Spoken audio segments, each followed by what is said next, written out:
Comment और AK Singh. और आज फिर हम अपने उत्तराखंड टेट का पेपर 1 2020 का देखेंगे, यानी कि पेपर 1 2020 का देखेंगे। और उत्तराखंड टेट की हम जो तैयारी कर रहे हैं सारे प्रीवियस ईयर को देखते जा रहे हैं। प्रीवियस ईयर कंप्लीट करने के बाद हमारी क्लास शुरू होगी और कहीं ना कहीं प्रीवियस ईयर से आपको चीज़ें पता चल रही हैं, किस तरह से पेपर आ रहा है, किस तरह से आपका पेपर पूछा जा रहा है। यानी कि आपका अगर प्रीवियस ईयर थोड़ा सा मजबूत हो गया तो आपको कहीं ना कहीं जो 2024 का पेपर है उसमें आपको बहुत मदद मिलेगी। देखिए, पूरा का पूरा पेपर आना संभव नहीं है, पर कहीं ना कहीं आपको प्रीवियस ईयर से बहुत सारी चीज़ें मिलती हैं, इसलिए प्रीवियस ईयर लेकर चलना जाना चाहिए। Previous year practice test, mock test इसलिए कराए जाते हैं जिससे आपकी एक प्रैक्टिस हो सके। थ्योरी तो आपने पढ़ी है, थ्योरी आपको दोबारा पढ़ाई जाएगी, वो याद हो जाएगी, पर जितनी आप प्रैक्टिस करोगे, जितने आप PYQs देखोगे वो और PYQ करोगे, यानी कि जो आपको PYQ कराए जा रहे हैं उसका PDF आपको टेलीग्राम चैनल पे मिलेगा, जाके आप वहाँ से डाउनलोड करके इसके PYQ करके देखिए, जिससे आपको पता चले कि आपके कितने नंबर आ रहे हैं, कितने आपको प्रैक्टिस कर पा रहे हो। तो ये सब चीज़ें आपको क्या करनी है, सब चीज़ों को लेके चलना है, जिससे आपको सारा का सारा कहीं ना कहीं एक बेनिफिट मिलता रहे और एक बेहतर तैयारी हो सके। तो चलिए, सबसे पहले हम क्या करते हैं, और इस चैनल पे आपको क्या कराया जाएगा, थ्योरी सेक्शन कराई जाएगी, प्रैक्टिस टेस्ट, मॉक टेस्ट और PYQs कराए ही जा रहे हैं। तो सबसे पहले आपको क्या करना है, चैनल को सब्सक्राइब करके रखना है, वीडियो को लाइक करना है और टेलीग्राम ग्रुप को ज्वाइन करके रखना है, क्योंकि सारे के सारे जो PDF है आपको कहाँ पर मिलेंगे, टेलीग्राम चैनल पर। 2019 का पेपर जो करा दिया गया है, यानी कि पेपर 1 एंड पेपर 2 दोनों के PDF आपको टेलीग्राम चैनल पर मिल जाएंगे, जाकर देख सकते हैं, आपको भेज दिए गए हैं। तो ठीक है, तो वहाँ से आप डाउनलोड कर सकते हैं। तो समय व्यर्थ न करते हुए चलिए आज हम देखेंगे पेपर 1 उत्तराखंड टेट का, और वो भी 2020 का सेक्शन। यानी कि आपको क्या है, सारे सेक्शन आपको पता ही है, उसको बताने की ज़रूरत नहीं है। पेपर आपका सेट नंबर 1 ऑफिशियल आंसर की से आपको आंसर दिए जाएंगे, पेपर को बड़ा कर लिया जाता है जिससे आपको सारे स्पष्ट आंसर दिख जाए। आपको कोई भी यानी कि आंसर की हमारे द्वारा या किसी भी संस्थान के द्वारा नहीं दी जा रही है। ये जो आंसर की है ऑफिशियल उत्तराखंड टेट के द्वारा जो जारी करी गई थी वो दी जा रही है, जिससे क्या हो कि आपको पता चल जाए कि आयोग ने क्या आंसर दिया था, क्या वो मानता है और क्या उसकी नज़र में सही है। ठीक है, इसलिए अगर आपका कोई भी क्वेश्चन इसमें गलत आ रहा है या फिर आयोग में गलत आ रहा है तो आयोग ने वो गलत माना है, इसलिए इस चीज़ का ध्यान रखना बच्चों। पहले आप, बहुत सारे बच्चे का कमेंट कभी कभी इस तरह आ जाता है, जैसे लाइब्रेरी के पेपर में आया है, राजस्थान की लाइब्रेरी के पेपर में, कि ये आपका आंसर गलत है। भाई, आंसर गलत है तो आयोग ने जो आंसर दिया है वही तो लगाया गया है। जब हम पढ़ा रहे हैं तब, यानी थ्योरी सेक्शन पढ़ा रहे हैं, तब आपको स्पष्टीकरण उस चीज़ का दे रहे हैं और बिल्कुल आपको सही पढ़ा रहे हैं। तब गलत हो तब बताइए आप, क्योंकि आंसर की में अगर आयोग जो दे रहा है वो भी तो आपको पता होना चाहिए। ऑफिशियल आंसर की इसलिए कराई जाती है, ज़्यादातर करानी चाहिए, सभी को करानी चाहिए, जितने भी आपको पढ़ा रहे हैं, कोई भी संस्थान है, कि ऑफिशियल आंसर की से पता चल जाता है कि आपका ये आयोग ने आंसर की मानी है। भाई, वैसे तो सबको पता है, मुझे पता है कि ये आंसर है, ये आंसर गलत है, ये आंसर सही है, आप उस चीज़ को समझ रहे हो भाई। पर आयोग ने जो माने, मैं आंसर दे दूँ कि ये आंसर सही है, पहला दो आंसर सही है, दूसरा आंसर सही है, अगर मेरे मानने से आपको 1 नंबर मिल जाए तो मैं तो सारे आंसर सही बताऊँ बिल्कुल। ठीक है, तो इस चीज़ का ध्यान रखना। कभी कभी ऐसा होता है कि आंसर की और आयोग के आंसरों में थोड़ा सा अंतर आ जाता है, तो इसलिए आयोग का आंसर सबसे पहले मानो आप। ठीक है, तो सबसे पहला क्वेश्चन चलते हैं, यानी कि चाइल्ड डेवलपमेंट का हमारा सेक्शन है। चाइल्ड डेवलपमेंट में सबसे पहला क्वेश्चन है, निम्नलिखित में कौन सा सिद्धांत संरचनात्मक विकास के 4 प्रमुख अवस्थाओं का प्रतिपादन करता है। तो आपको पता है सबसे पहला आपको संज्ञानात्मक विकास की बात आती है और पियाजे के संज्ञानात्मक विकास के सिद्धांत की बात हो जाती है नंबर 1। चलिए आगे चलते हैं, क्वेश्चन नंबर 2 देखते हैं। क्वेश्चन नंबर 2 का कौन सी निम्नलिखित गतिविधि स्थानिक बुद्धि से संबंधित है? तो स्थानिक बुद्धि से क्या है? एक जटिल उपकरण को इकट्ठा करना, यानी कि एक तरह से ऑप्शन नंबर हो जाएगा बी। क्वेश्चन नंबर 3 देखते हैं, मंद बुद्धि बालकों हेतु कौन सी अभिप्रेरणा प्रतिविधि अधिक उपयोगी होगी?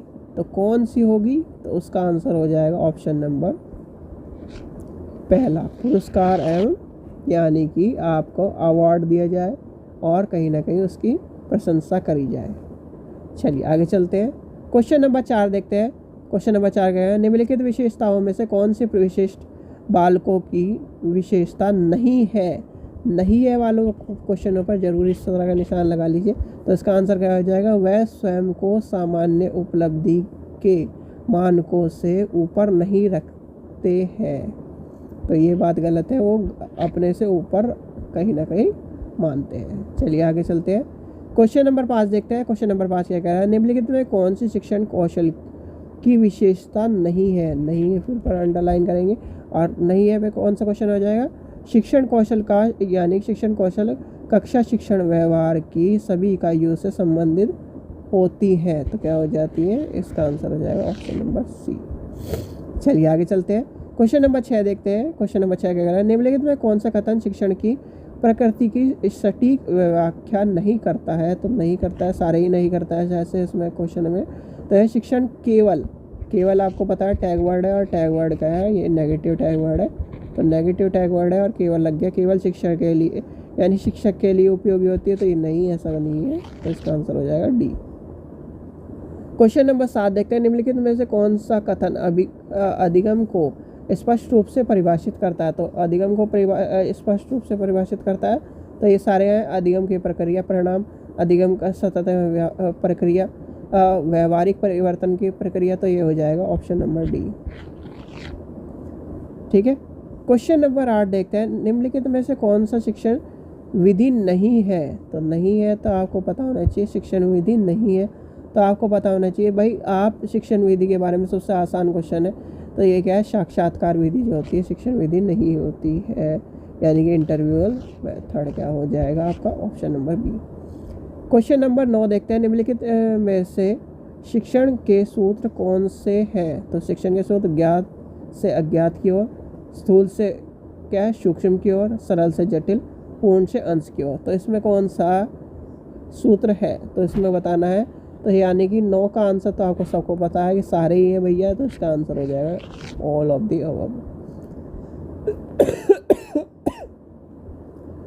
क्वेश्चन नंबर 10 देखते हैं। निम्नलिखित में कौन सा कारक व्यक्तित्व को प्रभावित करता है? तो व्यक्तित्व को प्रभावित करने वाले कारक कौन से हैं? तो आपको पता होना चाहिए भाई, जो आपका वंशानुक्रम संबंधित होता है वो क्या करता है? व्यक्ति को प्रभावित करता है। मनोवैज्ञानिक कारक होते हैं और पर्यावरण। प्रयोगात्मक कारक कुछ नहीं होता, तो इसका आंसर हो जाएगा ऑप्शन नंबर बी। चलिए क्वेश्चन नंबर 11 देखते हैं। 11 का क्या कह रहा है? 11 आपका हो जाएगा शिक्षा मनोविज्ञान का ज्ञान एक शिक्षक के लिए आवश्यक है, क्योंकि भाई आपने सबने बीएड करी या डिप्लोमा करा, यानी कि एजुकेशन से कुछ भी करा, डिप्लोमा बीएड जितना भी करा, आपने एजुकेशन साइकोलॉजी पढ़ी होगी। तो आपको एजुकेशन साइकोलॉजी ही क्यों पढ़ाई जा रही है? मैनेजमेंट साइकोलॉजी पढ़ा सकते थे। क्यों? क्योंकि आप क्या है एजुकेशन के बारे में, एजुकेशन के फील्ड में जो साइकोलॉजी यूज़ हो रही है उसके बारे में जानना चाहते हो, उसकी समस्याओं के बारे में जानना चाहते हो, उसमें सफलता प्राप्त करना चाहते हो, समाधान उत्पन्न के बारे में जानते हो, तो सारी चीज़ें आ जाएगी। तो इसका आंसर हो जाएगा ऑप्शन नंबर बी, यानी शिक्षण समस्याओं के सफलतापूर्ण समाधान करने के में सहायता करने के लिए। ठीक है, चलिए आगे चलते हैं। क्वेश्चन नंबर 12 देखते हैं। वृद्धि और विकास की प्रक्रिया संदर्भ में कौन सी बात सही है? तो वृद्धि और विकास की बात करें तो किसमें क्या है? वृद्धि प्राकृतिक प्रक्रिया तथा विकास में बाह्य कारक की आवश्यकता होती है। चलिए आगे चलते हैं। क्वेश्चन नंबर 13 देखते हैं। व्यक्तित्व के विकास में विरासत तथा परिवेश की भूमिका के संबंध में निम्नलिखित में से कौन सी बात सही है? तो कौन सी बात सही है? तो ये आपका हो जाएगा बुरी यानी कि बुरा परिवेश अच्छी परिस्थिति की को दबा सकता है, यानी कि ऑप्शन नंबर हो जाएगा सी। क्वेश्चन नंबर 14 देखते हैं, यानी क्वेश्चन नंबर 14 देखते हैं। निम्नलिखित में से किसे बौद्धिक विकास को आयु से संबंधित बताया है? किसने बताया, यानी किसने बताया ये पूछा गया, तो आपको पता होना चाहिए। देखिए पियाजे का नाम जरूर आएगा इसमें, तो इसका नाम हो जाएगा जीन पियाजे। क्या हो जाएगा? जीन पियाजे हो जाएगा। क्वेश्चन नंबर 15 देखते हैं। किसी वयस्क के आक्रामक व्यवहार को देखने मात्र से बच्चा आक्रामकता सीखता है। यह विचार यानी कि यह विचार किसका है? भाई जो आपको बताया जैसा देखेगा वैसा सीखेगा, तो इसका आंसर क्या हो जाएगा? Option number D. तो इसका हो जाएगा बंदूरा और उसके साथी। ओके। क्वेश्चन नंबर 16 देखते हैं। कोलर के नैतिक विकास संबंधी सिद्धांत के अंतर्गत निम्नलिखित में कौन सी बात उस सिद्धांत की ओर एक अवस्था नहीं है, यानी कि एक अवस्था नहीं के बारे में पूछा नहीं है, तो इस चीज़ का ध्यान रखना। सारे क्वेश्चन ज़्यादातर नहीं है, तो इसका हो जाएगा संवेदी प्रेरक। क्वेश्चन नंबर 17 देखते हैं। एक छात्र गणित के प्रश्न करते हुए एक प्रश्न का पर अटक जाता है और कुछ समय सोचता है के बाद अचानक से युक्ति सूझ तथा समझ यानी समस्या को हल हो जाती है। इस प्रकार के यानी इस प्रकार के अधिगम को क्या कहते हैं? देखिए एक चीज़ का ध्यान रखना, ये जो क्वेश्चन है ये अब आपका कहाँ से पूछा जा रहा है? मैथ से भी पूछा जा सकता है। इस चीज़ का ध्यान रखना, ये आपका मैथ से पूछा जा सकता है समस्या समाधान में।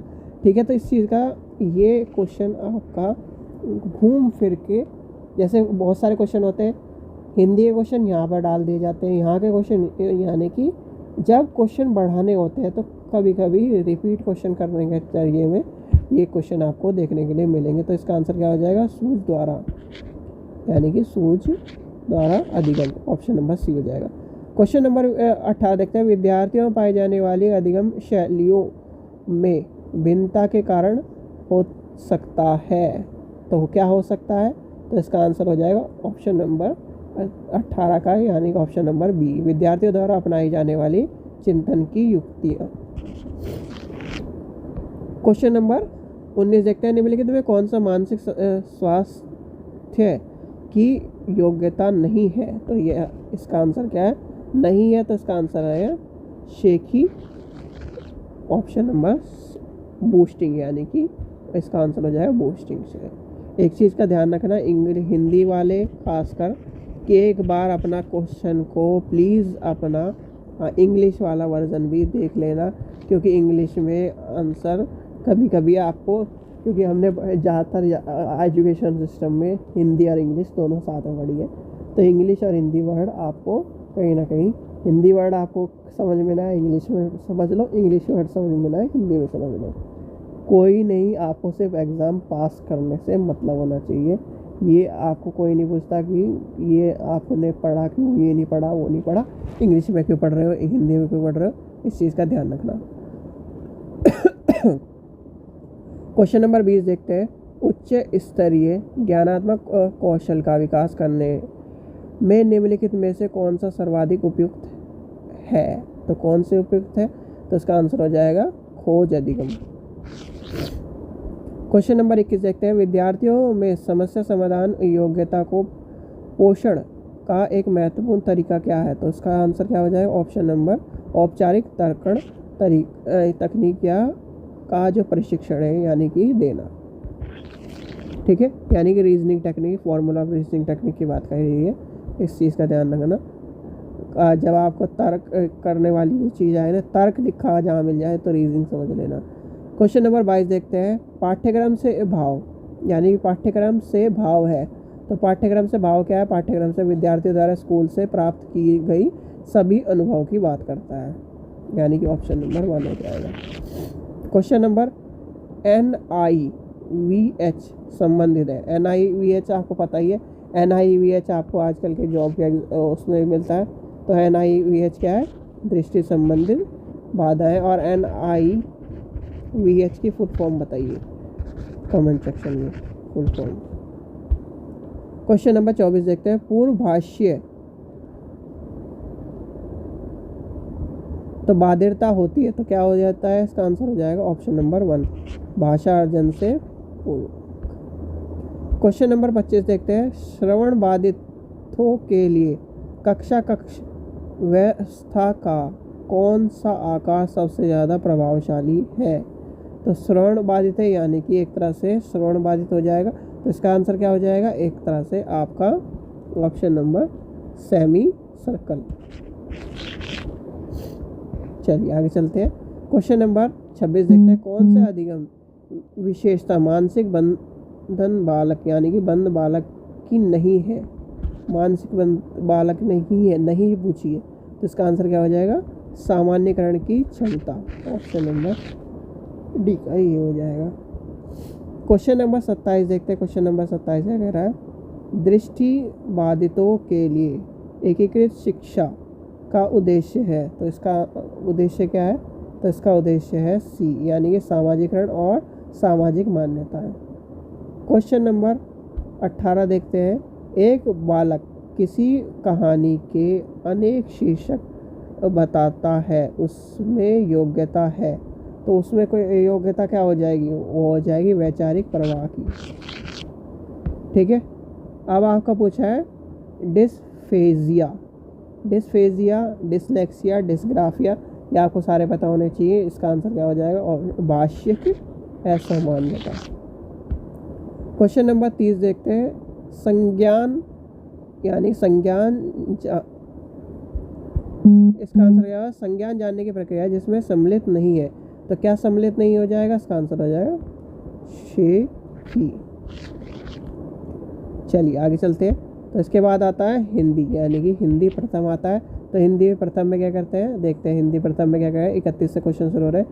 ई, ऐ, उ, औ किस प्रकार के स्वर है? तो ये आपको बताइए भाई, किस प्रकार के स्वर है। ये आपका नंबर 1 हो जाएगा, स्वर। मैथिली कोकिला देखते हैं। क्वेश्चन नंबर 32 देखते हैं। मैथिली कोकिल किससे, यानी किससे कहा जाता है? तो आपको पता होना चाहिए। इसका आंसर हो जाएगा ऑप्शन नंबर बी, यानी कि ऑप्शन नंबर बी, विद्यापति। यानी साहित्य अपभ्रंश को पुरानी हिंदी नाम से किसने दिया? यानी किसने दिया था? इसका आंसर हो जाएगा ऑप्शन नंबर पहला, रामचंद्र शुक्ला। क्वेश्चन नंबर 34 देखते हैं। अष्टछाप के कवियों में प्रथम युक्त, तो कीर्तनकार कवि कौन थे? यानी कीर्तनकार कवि के बारे में पूछा गया। तो कीर्तनकार कवि आपको पता होने चाहिए, वो थे सूरदास। सूरदास के बारे में आपको पता ही है क्या कहा जाता है कि उन्होंने देख नहीं सकते थे। क्वेश्चन नंबर 35 देखते हैं। चौपाई छंद पर आधारित, चौपाई छंद के बारे में। और देखिए चौपाई छंद के बारे में जब आपसे पूछा जाए कि चौपाई, इससे क्वेश्चन क्या है आपसे दे दिया जाएगा ये क्या है, तो आपको बताना चौपाई है। ये आपको क्या है पूछा जाए, ये कवि है, कविता है, दो है, छंद है, क्या है, तो ये भी आपको पता होना चाहिए। तो ये आपको पता होना चाहिए कि चौपाई है, छंद है, किसकी बात है। तो ये आपसे क्वेश्चन पूछा गया। क्वेश्चन नंबर, तो ये क्या है, कौन से पूछे? 35 में पूछे। रेमेनी के बारे में पूछा गया। रेमेनी किसकी रचनाकार, यानी रचनाकार कौन है इसका? तो इसका आंसर हो जाएगा कबीर। चलिए आगे चलते हैं। पर्यायवाची पूछा गया। तो पर्यायवाची में आपको मैंने क्या कहा था? पर्यायवाची जैसे आपको क्या है, पर्यायवाची है, क्वेश्चन डालिए पर्यायवाची, फिर उसका आंसर बस। ठीक है। तो जैसे इसमें क्या है, क्वेश्चन नंबर 36 में कपोत शब्द का पर्यायवाची क्या है? तो इसका आंसर क्या हो जाएगा? ऑप्शन नंबर सी हो जाएगा। इसका आंसर क्या हो जाएगा? सी, ऑप्शन नंबर सी, परावत। ठीक है। चलिए आगे चलते हैं। क्वेश्चन नंबर 37 देखते हैं। किस शब्द में यानी कि, तो किस शब्द, यानी कि 37 में है किस शब्द में तत्पुरुष समास के बारे में पूछा गया। तो इसका आंसर क्या हो जाएगा? इसका आंसर हो जाएगा ऑप्शन नंबर 1 अनुज्ञेय। चलिए आगे चलते हैं। यण संधि का उदाहरण पूछा गया है, तो इसमें आपका आंसर क्या हो जाएगा? 38 का आंसर हो जाएगा बी, यानी कि ऑप्शन नंबर बी, अत्यंतम। ठीक है, चलिए आगे चलते हैं। क्वेश्चन नंबर 39 देखते हैं। अंग्रेजी शब्द मूलतः किस भाषा से लिया गया है? तो अंग्रेजी क्या है, किससे लिया गया है? तो आपको पता ही है, वो है फ्रेंच।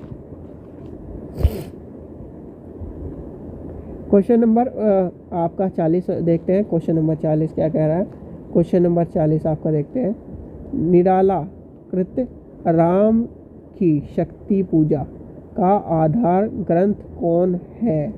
तो कौन है, तो आपको पता होना चाहिए। तो इसका आंसर क्या हो जाएगा? Option number B, Krittivas Ramayan.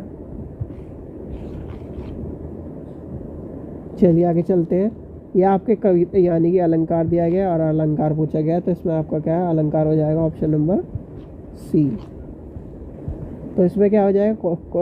41 में क्या है? चंद्र संकलन मुख निष्कलन दोनों में समानता कैसी? तो इसका आंसर क्या हो जाएगा? ऑप्शन नंबर सी, व्यक्तिरेख। चलिए आगे चलते हैं। क्वेश्चन नंबर 42 देखते हैं। 42 क्या कहता है? द्विवेदी युग का नामकरण किसके नाम से होता है? अब इसका आंसर तो सबको पता होना चाहिए, इसका आंसर तो सबसे आसान है। तो ये क्या है? महावीर प्रसाद द्विवेदी। ठीक है, चलिए आगे चलते हैं। 43 देखते हैं।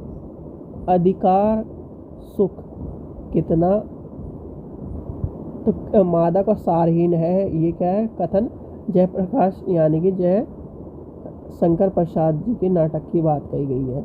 ये नाटक से लिया गया है, तो किस नाटक से लिया गया है ये पूछा गया है। तो इसमें आंसर क्या हो जाएगा?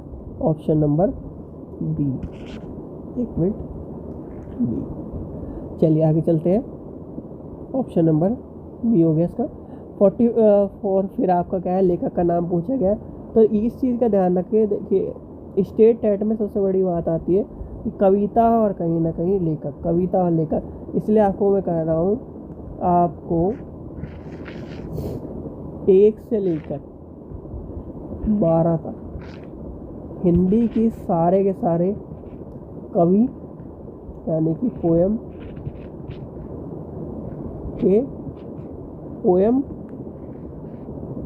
और उसका लेखक यानी कि पोएट, POP लिख देते हैं, पोयम और पोएट।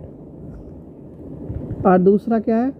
इधर आपको लिखना है आपकी जो लेसन है, लेसन और उसका लेखक, LOL। ठीक है, तो इन सब चीज़ों का ध्यान रखना है। दोनों चीज़ें एक साथ लिख लेनी है और नोट्स बना के रख लेने हैं, जिससे आपको कहीं ना कहीं चीज़ें आपको समझ में आ जाए। तो इसका आंसर क्या हो जाएगा? ऑप्शन नंबर बी हो जाएगा, यानी कि राहुल।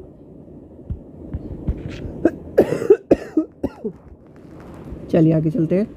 अब यहाँ से आ जाएगी आपकी क्या? पोयम, यानी कि आपकी कविता आ जाएगी और कविता को आपको पूरा का पूरा पढ़ना है, यानी कि पद्यांश के ऊपर है। और 45 से लेके 49 तक आपके क्वेश्चन दिए गए हैं। तो चलिए आगे देखते हैं। प्रस्तुत काव्य पंक्ति के रचनाकार का नाम बताइए। तो सबसे पहला क्वेश्चन क्या है? नाम पूछ लिया है, तो इसका आंसर है सुमित्रा नंदन पंत। चलिए आगे चलते हैं। तुम मांसहीन तुम रक्तहीन से क्या भाव व्यक्त यानी कि व्यक्त होता है? तो क्या हो जाएगा? इसका आंसर हो जाएगा ऑप्शन नंबर दुर्लभता।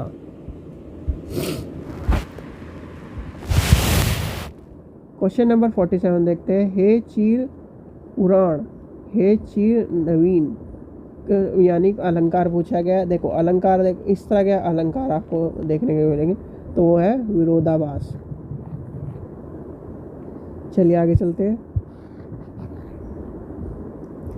क्वेश्चन नंबर 48 देखते हैं। पूर्व इकाई यानी कि पूर्व इकाई जीवन की का भावार्थी क्या है? यानी कि भावार्थ क्या है? एक तरह से देखो, भावार्थी और भाव, और एक आपका पूछा जाएगा इसका अर्थ क्या है। इस तरह की चीज़ें आपको देखने के लिए मिले, तो इस चीज़ का ध्यान रखना। वो किस चीज़ के प्रेजेंट कर रहा है, ये सब चीज़ें आपको पता होनी चाहिए कि किस ये पार्ट किस चीज़ का भाव बता रहा है, ये पंक्ति किस चीज़ के भाव बता रही है, इसका भावार्थ क्या होगा। तो ये सब चीज़ें आपको पता होनी चाहिए। इस तरह क्वेश्चन आपको देखने के लिए मिलते हैं। तो इसका आ जाएगा मानव जीवन की परिपक्वता। उपयुक्त काव्य से कौन सा छंद है, यानी कि उपयुक्त काव्य में कौन सा छंद है, तो इसमें आपको पता ही छंद कौन सा है, इसका आ जाएगा मुक्त छंद आ जाएगा इसका आंसर। ये आपका पैसेज दिया गया है, शिक्षा चाहती है, यानी कि शिक्षा चाहती है कि उसमें यानी कि उसको समाज से, उसको अपने समाज से जोड़ा जाए और लोगों से जोड़ा जाए कहीं ना कहीं, इस तरह की शिक्षा के ऊपर है। तो नॉर्मल ही होगा। शिक्षा की सर्वोच्च अभिलाषा क्या है, तो शिक्षा की सर्वोच्च अभिलाषा क्या कही गई है, तो वो है छात्रों को कहीं ना कहीं एक तरह से विकसित करने की बात कही गई है। चलिए आगे चलते हैं। क्वेश्चन नंबर 51 देखते हैं। लोकोन्मुख दृष्टि का क्या आशय है, तो इसका क्या आशय है, तो इसका आंसर है समाज के बहुमुखी विकास की सोच। चलिए क्वेश्चन नंबर 52 देखते हैं। गरीब परिवार का अर्थशास्त्र शिक्षा को क्षितिज यानी कि शिक्षित करने में कौन सा यानी कि कौन समर्थ हो सकता है। देखिए अब क्या है, गरीब परिवार की अर्थव्यवस्था में शिक्षा की एक तरह शिक्षित यानी शिक्षा को शिक्षित करने के लिए कहीं ना कहीं कौन कर सकता है। आपके आप जनरल वे में आप सोचिए तो वह शैक्षिक नियोजन की एक तरह से बुनियाद बिंदुओं को एक तरह से ये मान के चलिए, अगर इस वे में हम लेके चले, अगर हमने क्या एक चीज़ मैं आपको पहले से ही कहता आ रहा हूँ कि पैसेज को नहीं पढ़ना है। पहले आपको क्या करना है, क्वेश्चन और आंसर को एक बार रीड कर लेना है, जिससे आप खुद छाट सको। तो क्या है, एक तरह सारे समूहित करने हैं, सारे के सारे बिंदुओं को लेके चलना है, तो ये सारे के सारे हो जाएंगे, ऑप्शन नंबर 1 हो जाएगा। ठीक है, क्वेश्चन नंबर 53 देखते हैं। राष्ट्र में तेजस्वी, तो क्या है, राष्ट्र में तेजस्वी कैसे बनाया जा सकता है, यानी कि राष्ट्र को तेजस्वी कैसे बनाया या तेजस्वी कैसे बनाया जा सकता है, या शिक्षा को तेजस्वी कैसे बनाया जा सकता है। अब इस प्रोस्पेक्टिव पे यहाँ पर आपके सारे क्वेश्चन घूम जाते कि शिक्षा के स्तर से राष्ट्र को तेजस्वी कैसे बनाया जा सकता है।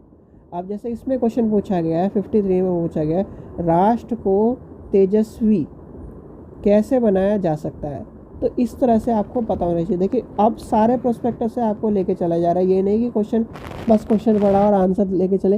वो कहाँ तक है, जहाँ तक आपका नॉर्मल क्वेश्चन है। अगर ज़्यादा क्वेश्चन यानी कि इस तरह क्वेश्चन कहीं उठता है, यानी कि एक्स्ट्रा बन सकता है, तो आपको वो भी बताया जा रहा है। इस चीज़ का आपको क्या करना है, इसलिए परीक्षा सहपाठी चैनल को सब्सक्राइब करके रखना है, वीडियो को लाइक करना है, शेयर करना है और ज़्यादा से ज़्यादा शेयर करना। बिल्कुल आसानी से आराम से इसलिए पढ़ाया जा रहा है। तो इसका आंसर हो जाएगा ऑप्शन नंबर बी, यानी कि विभिन्न सामाजिक स्तरों में कहीं ना कहीं संसाधनों के जुटाने की बात कही गई है। चलिए आगे चलते हैं, क्वेश्चन नंबर नेक्स्ट देखते हैं। क्वेश्चन नंबर नेक्स्ट क्या कह रहा है, क्वेश्चन नंबर 54 कहते हैं लोकानुमुख शब्द में कौन सी संधि है, तो कौन सी संधि है आपसे पूछा गया, तो इसका आंसर हो जाएगा गुण संधि। कौन सी है, गुण संधि। क्वेश्चन नंबर 55 देखते हैं। निम्नलिखित में से सही विकल्प का चयन कीजिए, तो सही विकल्प का चयन कीजिए, तो इसका आंसर क्या हो जाएगा, ऑप्शन नंबर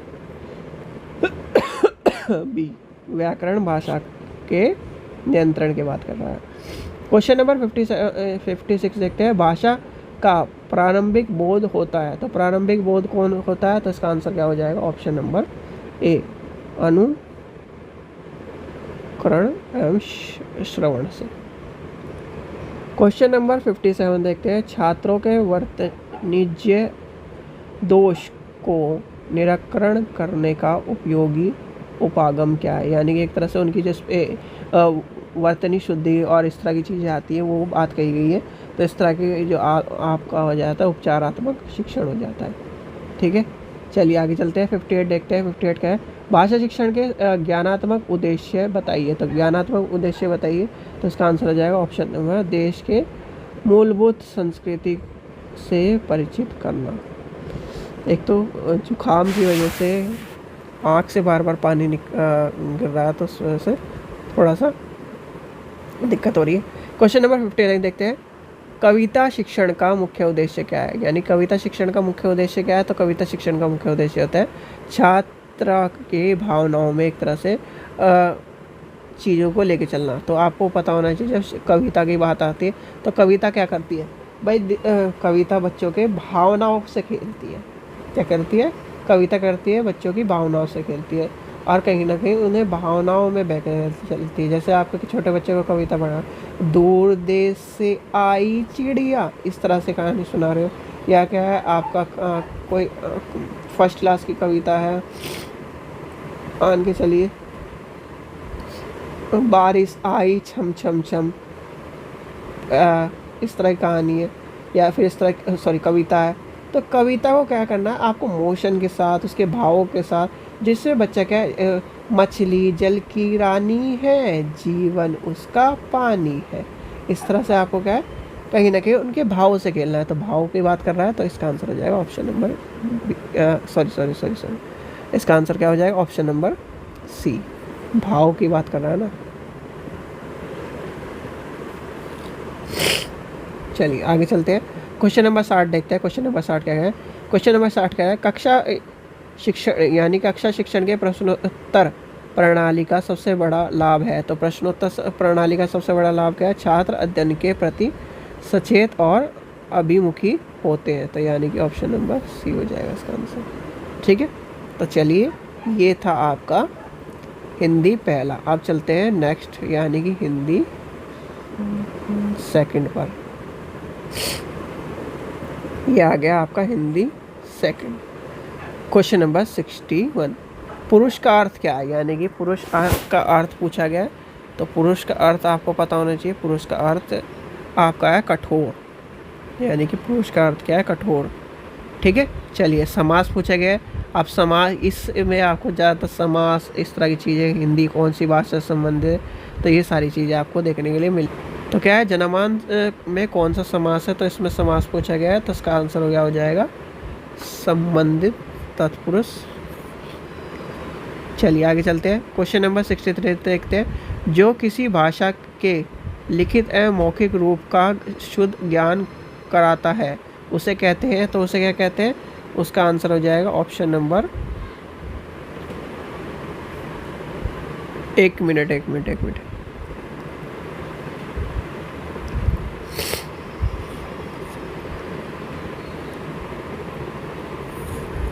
ये इसका आंसर होगा ये होगा इसका आंसर। सॉरी, ये आपका गलत लगवा देता। ठीक है, तो इसका आंसर हो जाएगा बी। चलिए आगे चलते हैं। क्वेश्चन नंबर 63 देखते हैं। जो भाषा के लिए यानी लिखित और मौखिक रूप से शुद्ध ज्ञान कराता है उसे क्या कहते हैं? तो इसका आंसर हो जाएगा ऑप्शन नंबर सी, यानी कि व्याकरण। ऊपर का नीचे हो गया था, नीचे का ऊपर हो जाता। क्वेश्चन नंबर 64 देखते हैं। लिपि किस भाषा का, यानी कि लिपि जो है किस भाषा पर का आधार है? तो किस भाषा का आधार है? तो इसका आंसर हो जाएगा लिखित भाषा का। चलिए क्वेश्चन नंबर 65 देखते हैं। क्वेश्चन नंबर 65 का है कामयानी के रचनाकार कौन है? तो क्या है इसका? आपको पता ही है सबको, इसका आंसर है जय शंकर प्रसाद। और ये क्वेश्चन रिपीट हो चुका है तो इसलिए आपको पता होना चाहिए रिपीट। आदिकाल यानी कि आदिकाल के वीर गाथा काल की संज्ञा किसे दी गई है? और ये भी क्वेश्चन रिपीट है तो इसका आंसर क्या हो जाएगा? रामचंद्र शुक्ला। रिपीट। ठीक है, चलिए आगे चलते हैं। हंस पत्रिका के संस्थापक संपादक कौन थे? तो इसका आंसर क्या हो जाएगा? इसका आंसर हो जाएगा मुंशी प्रेमचंद। हिंदी कैसी भाषा है? तो हिंदी कैसी भाषा है? हिंदी आपकी वियोगात्मक भाषा है। चलिए आगे चलते हैं। 69 देखते हैं। व्यक्तिवाचक संज्ञा का उदाहरण है, तो इसका आंसर क्या हो जाएगा? ए रामायण। क्वेश्चन नंबर 70 देखते हैं। पूर्व वर्तमान काल का उदाहरण क्या है? तो इसका आंसर क्या हो जाएगा? उसमें खाया गया, यानी कि उसने खाया, उसमें यानी कि उसने काम किया, इस तरह के जो उदाहरण होंगे वो पूर्व वर्तमान की बात हो जाएगी। चलिए आगे चलते हैं। फिर विलोम पूछा गया है। चलिए 71 देखते हैं। जारज का विलोम क्या है? तो इसका आंसर क्या हो जाएगा? 71 का आंसर हो जाएगा आपका बी, यानी कि औरस। क्वेश्चन नंबर 72 देखते हैं। जिसे मोक्ष की कामना हो, तो कहीं ना कहीं किसकी बात कर रहा है?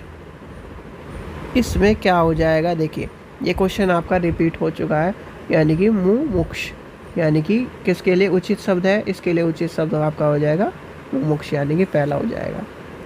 चलिए छंद के बारे में पूछा है। छंद का आपको पता है छंद के। क्वेश्चन नंबर 73 देखते हैं। वार्णिक शब्द का उदाहरण है, तो इसमें क्या पूछा गया है? इसमें पूछा गया है यानी कि इसका हो जाएगा सर्व में। अर्थ अलंकार। क्वेश्चन नंबर 74 देखते हैं। अर्थ अलंकार है, तो इसका आंसर हो जाएगा ऑप्शन नंबर बी, व्यक्ति रेख।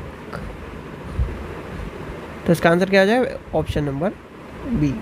क्वेश्चन नंबर 75 देखते हैं। पूर्वी हिंदी की बोली है, तो पूर्वी हिंदी की बोली क्या है? तो पूर्वी हिंदी की बोली है बेली, यानी कि बरेलवी। चलिए आगे चलते हैं। 76 देखते हैं। अघोष वर्ण नहीं है, तो अघोष वर्ण कौन से नहीं है? तो इसमें पूछा गया है, तो इसका आंसर क्या हो जाएगा? ये और रे। चलिए अल्प प्राण व्यंजन नहीं होते हैं, तो अल्प प्राण व्यंजन नहीं होते हैं, कौन से होते हैं? तो हो जाएगा 77, प्रत्येक वर्ण का दूसरा वर्ण। अब यहाँ पर दिया गया पैसेज, यानी कि आपके पैसेज में से आपके क्वेश्चन पूछे जाएंगे, तो पैसेज आप पॉज करके पढ़ सकते हो। पैसेज से मैंने आपको पहले ही कहा था, पैसेज में अपना टाइम वेस्ट मत करना, क्वेश्चन से शुरू करना। अगर कोई नहीं आ रहा है तो आप तब पैसेज देखना। 78 देखते हैं। गद्यांश का उचित शीर्षक क्या हो सकता है? तो ये आपको खुद बताना है, तो इसलिए आपको कहीं ना कहीं 78 का क्या हो जाएगा? पहला, पुस्तकालय का भाव, यानी पुस्तकालय और भारत। पुस्तकालय द्वारा भारत को क्या गौरव प्राप्त था? यानी पुस्तकालयों के द्वारा भारत को क्या गौरव प्राप्त था? तो क्या है इसका आंसर? क्या हो जाएगा? ऑप्शन नंबर, इनके कारण चीन, फ्रांस आदि देशों में कहीं ना कहीं भारत आते थे जो पुस्तकालय के लिए, यानी कि विद्वान जो होते थे वो पुस्तकालय के। पुराने समय में पुस्तकालय में अधिक वे क्यों होते थे? एक तरह से किसकी बात होती है? तो इसका आंसर हो जाएगा मुद्रा की व्यवस्था ना होने के कारण, यानी कि मुद्रण एक तरह से ना होने के कारण। चलिए क्वेश्चन नंबर 81 देखते हैं। साहित्य की उन्नति का सबसे अधिक महत्वपूर्ण साधन क्या है? तो इसका आंसर क्या हो जाएगा? पुस्तकालय।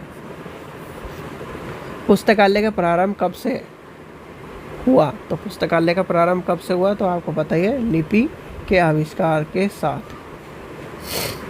फिर आपका पैसेज आ जाता है इस, यानी कि 83 देखते हैं। इस अवतरण का उपयुक्त शीर्षक है, तो इसका शीर्षक क्या हो जाएगा?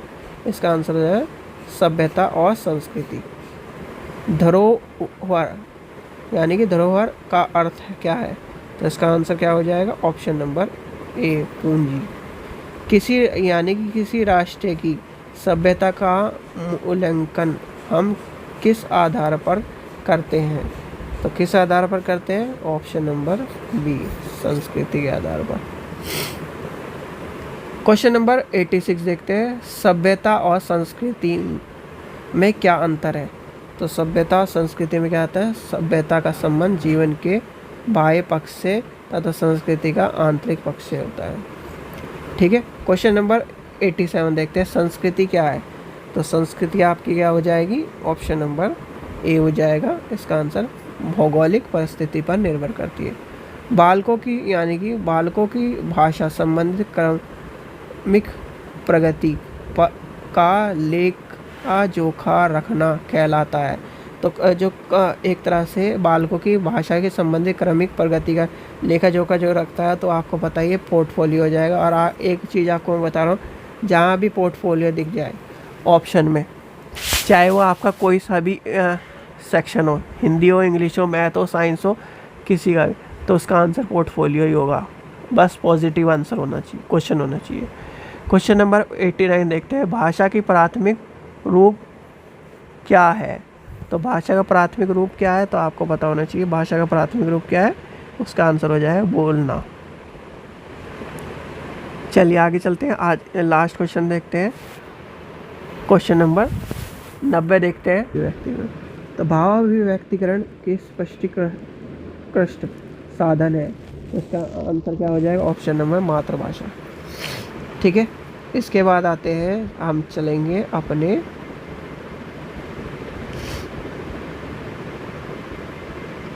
नेक्स्ट सेक्शन पर।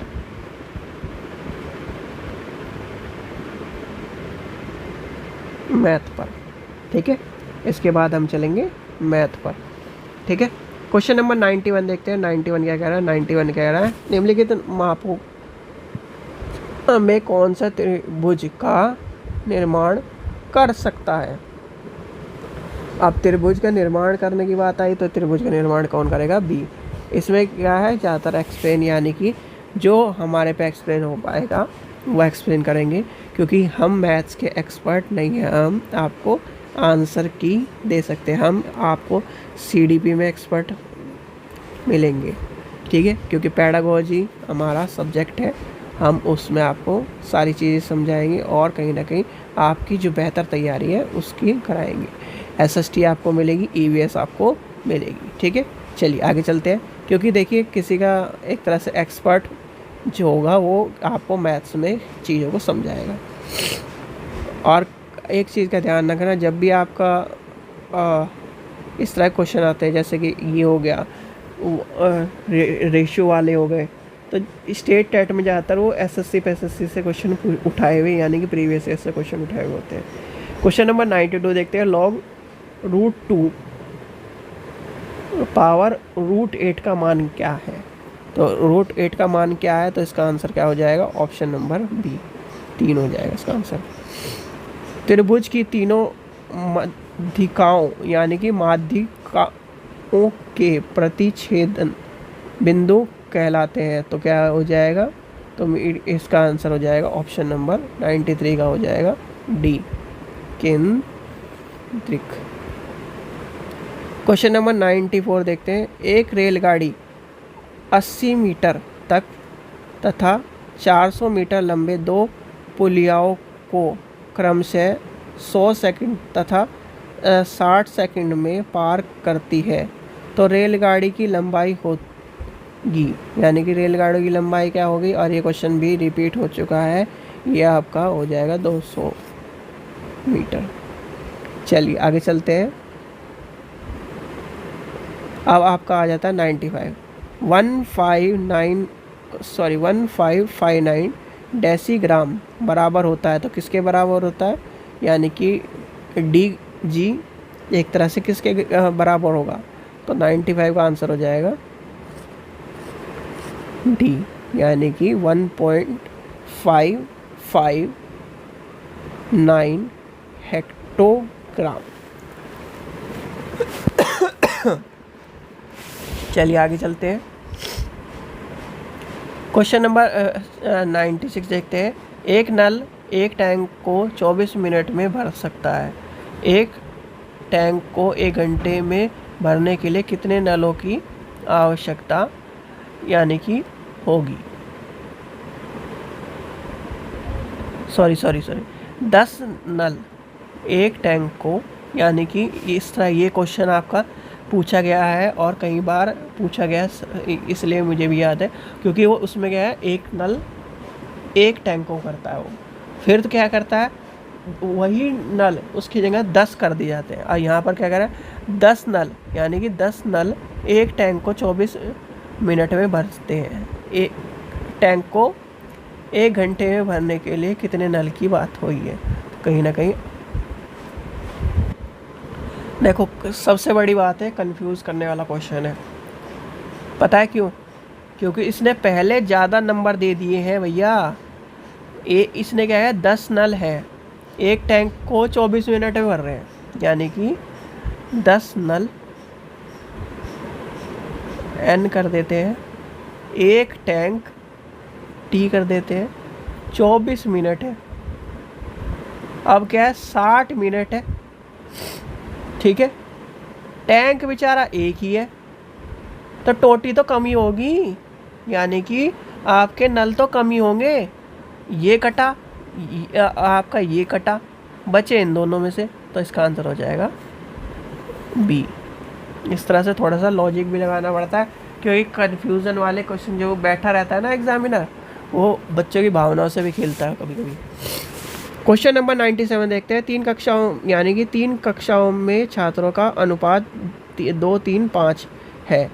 यदि तीनों कक्षाओं में 4 छात्र बढ़ा दिए जाएं तो तीनों का अनुपात 4, 5, 7 हो जाता है। तीनों कक्षाओं में कुल कितने छात्र हैं?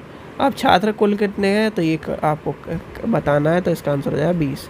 चलिए, आपका ये सारा रूट दिया गया है, सबसे बड़ा संख्या पूछी गई है, तो इसमें सबसे बड़ी संख्या कौन सी है? ऑप्शन नंबर बी हो जाएगा इसका आंसर, यानी कि √5 माइनस √3।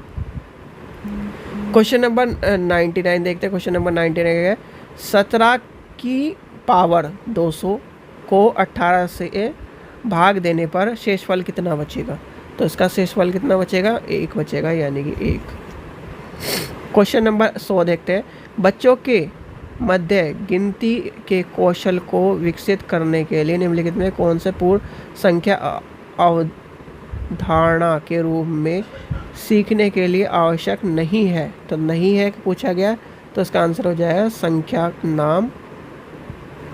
एक तरह से संख्या नाम की बात करी गई, यानी कि एक तरह यानी कि संख्या नाम यादृच्छिक रूप से पढ़ाना की बात कही गई है। क्वेश्चन नंबर 101 देखते हैं, यानी कि प्राथमिक कक्षाओं में बच्चों को गणित में क्या सिखाते हैं कि उसके अलावा, यानी कि उसके आकलन का जो एक तरह से ध्यान किस पर नहीं होना चाहिए? देखो, जब इस तरह की बात आए, आकलन की बात आए, उसे पढ़ाने की बात आए, उसे कहीं ना कहीं गणित की बात आए, तो जब पैडागोजी में आपको कंफ्यूज करा जाता है तो इस तरह के क्वेश्चन डाले जाते हैं। और सबसे ज़्यादा कंफ्यूज करता नहीं होना चाहिए, नहीं है। जब नहीं है तो समझ लो एग्जामिनर ये समझ रहा है कि बच्चों को कंफ्यूज करना है, और नहीं के चक्कर में बच्चे क्या करते हैं, जल्दी के चक्कर में करते हैं गलत। तो इसका आंसर क्या हो जाएगा? जब प्राथमिक, क्या कह रहा है, जब प्राथमिक, यानी कि प्राथमिक कक्षा में बच्चे गणित में क्या सीखते हैं, इसके आकलन का ध्यान किस पर नहीं होना चाहिए? तो नहीं होना चाहिए पूछा है ना, तो इसका आंसर क्या हो जाएगा? ऑप्शन नंबर सी, गणित की समस्याओं का जवाब देने की सटीकता के बारे में। ज्यामितीय निरूपण जो पूरे, यानी कि जो पूरे और उसके अंश के बीच संबंधित है, कहलाता है। तो क्या कहलाता है? तो इसका हो जाएगा पाई चार्ट। क्वेश्चन नंबर 103 देखते हैं। निम्नलिखित में कौन सा एक गणितीय प्रक्रिया नहीं है? तो गणितीय प्रक्रिया नहीं है, कौन सी नहीं है? तो इसका आंसर क्या हो जाएगा? ऑप्शन नंबर बी, रटना। क्वेश्चन नंबर 104 देखते हैं। गणित के नैदानिक परीक्षण का उद्देश्य है, तो इसका आंसर क्या हो जाएगा? ऑप्शन नंबर बच्चों के समझ में अंतर जानना। क्वेश्चन नंबर 105 देखते हैं। निम्नलिखित में से क्या प्रारंभिक संख्या संकल्पना से संबंधित नहीं है? तो क्या नहीं है? तो इसका आंसर क्या हो जाएगा? डी, मापन। क्वेश्चन नंबर 6 देखते हैं। निम्नलिखित, यानी कि निम्नलिखित समुच्चयों में से कौन सा गणित में प्रश्न हल करने का कौशल है? तो गणित में आपको पता ही है भाई, समस्या और कहीं ना कहीं इस तरह की चीज़ें, यानी कि विवेचना करना, चर का प्रयोग करना और प्रतिरूप देखना, ठीक है। तो इसका आंसर हो जाएगा सी, यानी कि option number C. Question number 107 देखते हैं। 18, यानी कि 18 का रूट 2 तथा 19 का रूट 2 के बीच में कितनी प्राकृतिक संख्या, यानी प्राकृतिक संख्या के बारे में पूछा है। तो यानी कि आपका नेचुरल नंबर के बारे में पूछा है, तो नेचुरल नंबर आपका वो कितना हो जाएगा, यानी कि कितने हैं, तो इसका आंसर हो जाएगा 36 यानी 36। एक त्रिभुज के एक ही क्रम में दिए गए सभी कोण का प्रयोग कितना होगा, तो यानी कि कोण पूछे हैं, यानी एक्सटर्नल एंगल्स पूछे हैं, तो यानी कि आपको बताने हैं, तो इसका आंसर क्या हो जाएगा, 108 का हो जाएगा सी, यानी कि 360। दो भिन्नों का गुणनफल 15 यानी 14/15 है तथा उनका भागफल 35/24 है, तो बड़ी भिन्न क्या होगा, यानी कि बड़ा भिन्न क्या होगा, तो इसका हो जाएगा 7/6। चलिए क्वेश्चन नंबर 110 देखते हैं। एक तेल के टीन में 4/5 भार, यानी कि एक तरह जो है उसका भरा हुआ है, और इस तरह से ये यहाँ पर क्या है, भरा हुआ पूछा है, और उसमें एक जगह पूछा जाता है भार, यानी कि दोनों चीज़ों का ध्यान रखना। भार वाला क्वेश्चन आए तो भार से भी आपको लेके चलना है, और भरा हुआ क्वेश्चन आए तो भरे हुए से भी लेके चलना है, ठीक है, ध्यान इसे पढ़ लेना। तो इसका आंसर क्वेश्चन क्या वगैरह है, एक तेल का टीन यानी कि 4/5 भरा हुआ है, जब 6 बोतल तेल निकाल लिया जाता है और 4 बोतल तेल डाल दिया जाता है, तो उसका भार जो हो जाता है 3/4 हो जाता है। पूरे टीन में कितनी बोतल तेल का भार जा सकता है। भाई हमें जब एक तरह से जब कई बार फनी वे में आपने भी सुना होगा, एक व्यक्ति ने एक खेत 10 दिन में जोत दिया, ठीक है, अब वही खेत 10 आदमी कितने दिन में जोतेंगे, ये क्वेश्चन कई बार फेमस है। तो इसके ऊपर बहुत मीम्स पहले बनते थे, अब तो कोई मैसेज का यूज़ ही नहीं करता शायद, अब तो सब व्हाट्सएप के ज़माने। तो मैसेज के टाइम पे ये आती थी बात, तो क्या यानी कि उसकी बात कर रहे थे, फ़ोन आ गया था, तो यानी कि वो उस टाइम पर कहीं ना कहीं ये सब चीज़ें होती थी। भाई जब एक आदमी ने इतने टाइम में खेत जोत दिया, तो कहीं ना कहीं ये होता था, भाई दोबारा क्यों जोतेगा वो खेत, एक बार जुत गया। भाई मैं क्या करता, आदमी को क्या नाम, आदमी के समय की कीमत नहीं जानता, यानी कि खेत जुतवा रहा है। तो इस तरह क्वेश्चन यानी कि बहुत सारे जोक्स चलते रहते थे पहले, पर आजकल तो व्हाट्सएप का ज़माना है, आजकल व्हाट्सएप पर बातें कुछ और, लड़ाइयाँ, इस तरह की चीज़ें होती है, ब्लॉक करना, ये सब चीज़ें चल रही है। जब पहले मैसेज का टाइम था, यानी कि जो हमारे एक तरह से 20s और कहीं ना कहीं 2021 जो है, कहीं ना कहीं जिसने देखा है, मतलब 19वीं सदी भी देखी है जिसने और 21वीं सदी भी देखी है, यानी कि जिसका जन्म 90 से यानी कि सीधे 2000 से पहले हुआ है, उसने दोनों सदी देखी है, उसे कहीं ना कहीं मैसेज का भी पता है, कहाँ 35 रुपये में 335 मैसेज आते थे, वो सब चीज़ें पता हैं। 2 GB पर, यानी कि 2 GB महीने वाला रिचार्ज भी होता था। 100, चलिए उससे छोड़िए, अब चलते हैं अपने क्वेश्चन की ओर। 111 नंबर देखते हैं। 111 ए तथा बी दोनों अलग अलग प्राकृतिक संख्या है, तो इनमें से कौन सा कथन सत्य है, तो इसका कथन कौन सा सत्य है, तो इसका आंसर हो जाएगा सी, यानी कि √a + b मोर देन और √a + √b। क्वेश्चन नंबर 112 देखते हैं।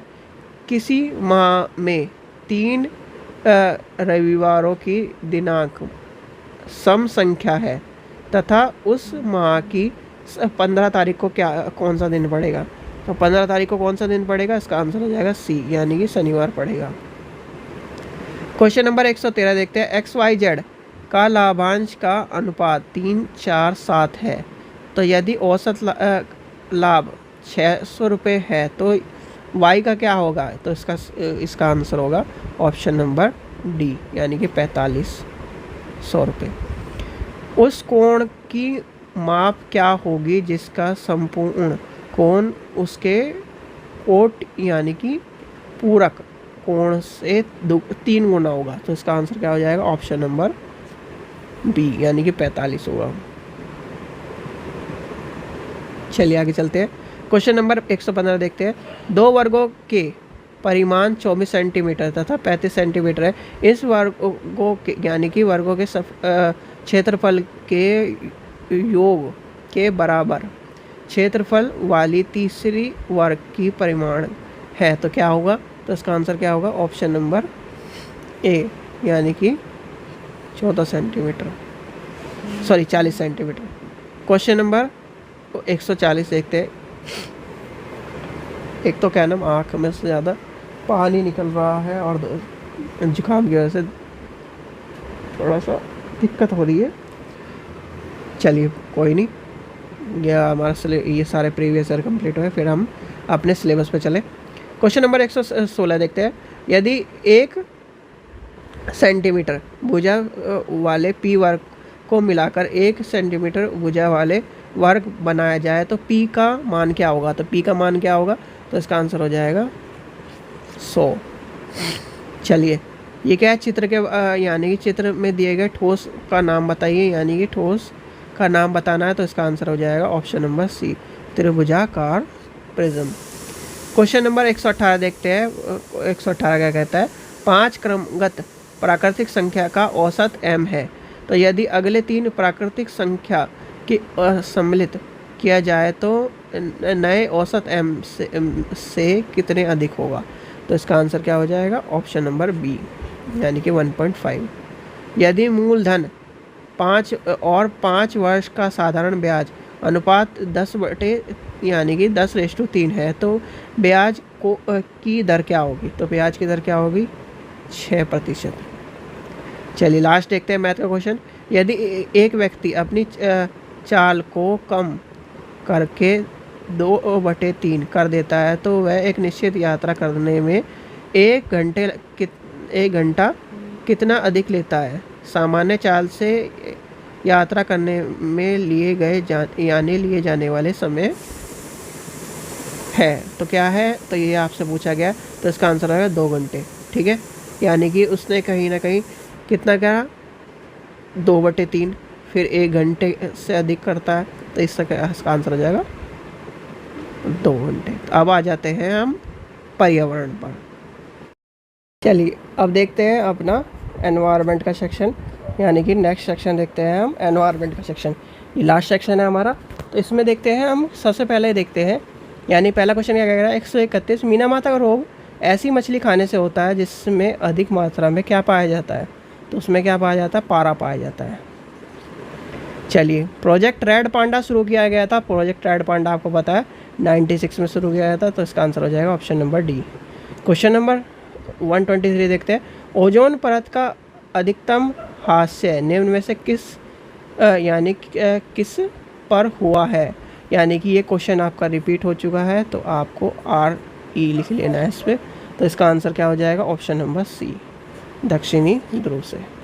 क्वेश्चन नंबर 124 देखते हैं। निम्नलिखित में कौन सा गंभीर जल यानी कि गंभीर जल असंतुलन का कारण नहीं होगा? तो इसका क्या आंसर क्या होगा? ऑप्शन नंबर सी, यानी कि दोष रहित जल संरचना। चलिए आगे चलते हैं। क्वेश्चन नंबर 125 देखते हैं।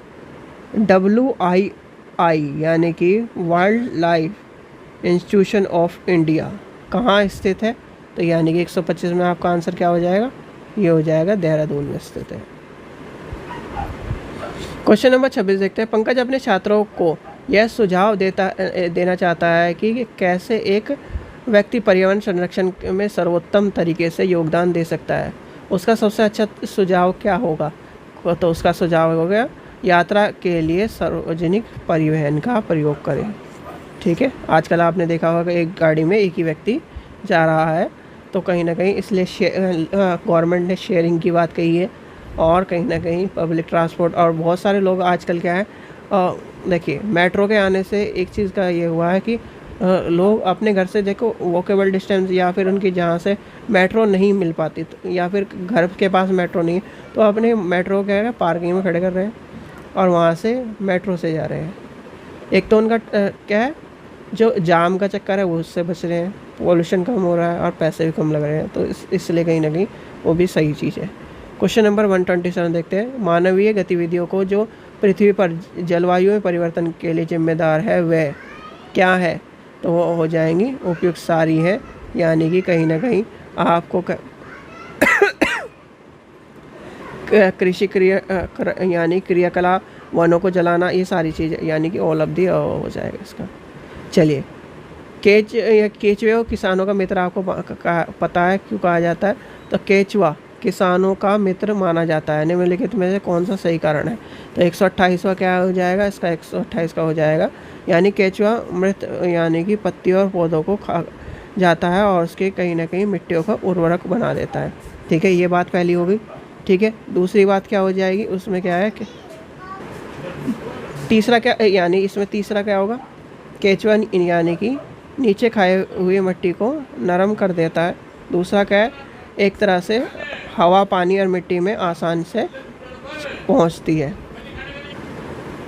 चलिए आगे चलते हैं। तो इसका आंसर क्या हो जाएगा? बी हो जाएगा इसका आंसर, यानी कि बी था इसका आंसर, बी हो जाएगा इसका आंसर। चलिए आगे चलते हैं। 129 देखते हैं। निम्नलिखित में कौन सा बायोडीजल उत्पन्न करने के लिए यानी कि लिए जाता है, जाना जाता है? तो क्या है, जाना जाता था बायोडीजल के लिए। तो बायोडीजल के लिए कौन जाना जाता है? तो इसका आंसर हो जाएगा option number B, jatropha. Question number 135 देखते हैं। यह सवाल पूछना, अगर 1 महीने तक बिजली नहीं मिले तो हमारा जीवन कैसा प्रारंभ होगा? ये सीटेट का आंसर एक क्वेश्चन है, तो आपको सीटेट के आंसर के हिसाब से आपको बताना है इसका आंसर क्या होगा।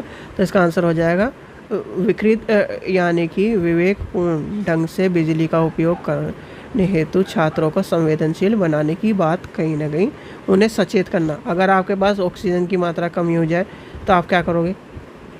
वो या बिजली ना आए तो आप क्या करोगे? तो इस तरह के क्या है, उन्हें उसका यानी कि आप पॉल्यूशन कर रहे हो, उससे ये इम्पैक्ट हो रहा है, अगर इस तरह बढ़ता जाए तो आपको क्या होगा, यानी इस तरह की उन्हें कहीं ना कहीं बताना कि इस तरह के इम्पैक्ट करने से ये चीज़ें होगी और कहीं ना कहीं हमें आगे उसका सामना करना पड़ेगा। क्वेश्चन नंबर 131 देखते हैं। कार्बोहाइड्रेट और प्रोटीन दोनों में पाए जाने वाले सामान्य तत्व क्या है? तो इसका आंसर हो जाएगा कार्बन। झूम खेती पाई जाती है, तो झूम खेती किसमें पाई जाती है? तो इसका आंसर हो जाएगा मेघालय में। क्वेश्चन नंबर 133 देखते हैं। निम्नलिखित में कौन सा बैंगनी किरणें सबसे अधिक खतरनाक होती हैं? तो इसमें हो जाएगा ऑप्शन नंबर सी, यानी UVC। क्वेश्चन नंबर 134 देखते हैं। ग्रीन पीस इंटरनेशनल का मुख्यालय स्थित है, तो इसका आंसर क्या हो जाएगा? इसका हो जाएगा, तो इसका होगा एम्स्टर्डम। ठीक है, चलिए आगे चलते हैं। क्वेश्चन नंबर 135 देखते हैं। नदी के जल में प्रदूषण स्तर यानी स्तर मापा जाता है, तो किससे मापा जाता है? तो उसका हो जाएगा 135 का डी, यानी कि BOD पर, सी हो जाएगा इसका, डी नहीं बी होगा। चलिए आगे चलते हैं। क्वेश्चन नंबर 136 देखते हैं। हरित, चलिए एक मिनट फ़ोन आ गया था। तो क्वेश्चन नंबर 136 देखते हैं। हरित मफलर संबंधित है, तो किससे संबंधित है? आपका हो जाएगा वो सी, यानी कि ध्वनि संबंधित है। चलिए क्वेश्चन नंबर 137 देखते हैं। पर्यावरण यानी विश्व पर्यावरण दिवस 2020 का विषय वस्तु क्या है? तो विषय वस्तु याद कर लेना नए वाले का, तो हो जाएगा जैव विविधता। क्वेश्चन नंबर 138 देखते हैं। वायु प्रदूषण प्रकरण पढ़ने के लिए 4 अलग अलग विज्ञान शिक्षण 4 तरीके से शिक्षण पद्धति का प्रयोग कर रहे हैं। निम्नलिखित में कौन सी पद्धति सबसे ज़्यादा उपयोग होगी? तो सबसे ज़्यादा उपयुक्त तो आपकी कौन सी होगी? बी होगी, विद्यार्थियों में पर्यावरण प्रदूषण के लिए वृत्त चार्ट को दिखाना। चलिए आगे चलते हैं। GSI विस्तृत रूप है, तो GSI का आपको बताइए GSI का क्या हो जाएगा? तो इसका आंसर हो जाएगा ऑप्शन नंबर ए, यानी कि भौगोलिक सूचना प्रणाली, यानी कि ज्योग्राफिकल इंफॉर्मेशन सिस्टम। चलिए क्वेश्चन नंबर 40 देखते हैं। मृत सागर क्या है? तो मृत सागर क्या है? तो मृत सागर आपका हो जाएगा ऐसे सागर जहाँ सभी सागरों व महासागरों से ज़्यादा नमक होता है। ठीक है, चलिए आगे चलते हैं। 141 देखते हैं। मीरा और दिव्या छोटी लड़कियां हैं, यानी कि छोटी लड़कियों क्या है, यानी कि दोनों छोटी लड़कियां हैं। तो ये इस तरह के जो क्वेश्चन है आपको कहीं ना कहीं ये साइंस में भी रिलेटेड मिलेंगे और कहीं ना कहीं आपको पेडागोजी में डीपली क्या नाम यहाँ से उठा के भी ले जा सकते हैं। तो आपका आ जाएगा क्वेश्चन नंबर 141 पढ़ते हैं। मीरा और दिव्या छोटी लड़कियां हैं। मीरा समोसे, चॉकलेट, डबल रोटी खाना पसंद करती है, जबकि दिव्या ऐसे भोजन खाना पसंद करती है जिसमें लोह तत्व की कमी हो। मीरा और दिव्या को निम्नलिखित में कौन सी बीमारी क्रम से होगी। तो मीरा और क्या है इसमें क्या होगी, तो यानी 141 का हो जाएगा डी, यानी कि मोटापा और एनीमिया। चलिए आगे चलते हैं। क्वेश्चन नंबर 142 देखते हैं। निम्नलिखित में कौन सा विटामिन कोशिकाओं में सुरक्षित से यानी सुरक्षित से सहायता करता है। तो आपको कोशिकाओं के लिए सुरक्षित आपको सबको पता है, ये हो जाएगा ई, यानी कि विटामिन ई हो जाएगा इसका आंसर। चलिए 143 देखते हैं। पर्यावरण अध्ययन के शिक्षक के रूप में आप बच्चों को चिड़ियाघर ले जाने की योजना बनाते हैं। आप बच्चों को क्या हैसियत दोगे, यानी CTET का क्वेश्चन है और आपके उत्तराखंड टेट में भी शायद से रिपीट हो चुका है क्वेश्चन। तो यानी कि इसका आंसर क्या हो जाएगा, आपको खाने के लिए मना करना है। तो इसका आंसर हो जाएगा खाने के लिए हमें क्या कर देना है, मना कर देना है। तो खाने के लिए मना कर देना क्या है, यानी चिड़ियाघर जाने के लिए बहुत सारी खाने की सामग्री नहीं लेके जानी है। प्राथमिक स्तर पर EVS पाठ्य पुस्तक में कविताओं और कहानी की भूमिका होती है। तो यानी कि आपको पता है पोएम और क्यों होती है, क्योंकि पोएम आपकी कहीं ना कहीं दर्शाती है, यानी कि विषय को सीखने में अधिक रुचि और मनोरंजन लाती है। चित्र भी इसलिए ही रखे जाते हैं। क्वेश्चन नंबर 145 देखते हैं। पर्यावरण अध्ययन के शिक्षक को क्या होना चाहिए, एक तरह से ये सब चीज़ें आपको पता होनी चाहिए। वो क्या होना चाहिए, विशेष प्रयोग पर ध्यान देना चाहिए, यानी कि विशेषतः प्रयोगों पर ध्यान देना चाहिए। क्वेश्चन नंबर 146 देखते हैं। पर्यावरण अध्ययन के एक अच्छे दत्त कार्य का मुख्य लक्ष्य होना चाहिए। तो किसका क्या होना चाहिए इसका, यानी कि अधिक विस्तार के अवसर उपलब्ध कराना। क्वेश्चन नंबर 147 देखते हैं। मौसम का महत्वपूर्ण तत्व, यानी कि मौसम का महत्वपूर्ण तत्व जो भारत के कृषि को प्रारंभिक प्रभावित करता है। तो आपको पता होना चाहिए भारत में क्या मौसम चलती है और मौसम के अनुसार वर्षा होती है, पानी चाहिए, ये सब चीज़ें ये सब कहीं ना कहीं आती है। क्वेश्चन नंबर 148 देखते हैं। माउंट एवरेस्ट कहाँ पर स्थित है। माउंट एवरेस्ट सबको पता है भाई कहाँ स्थित है, नेपाल में स्थित है। चलिए 149 देखते हैं। भूकंप के लिए उत्तरदायित्व पृथ्वी की प्लेट पाई जाती है। तो आपको पता है वो होता है भूपटल में।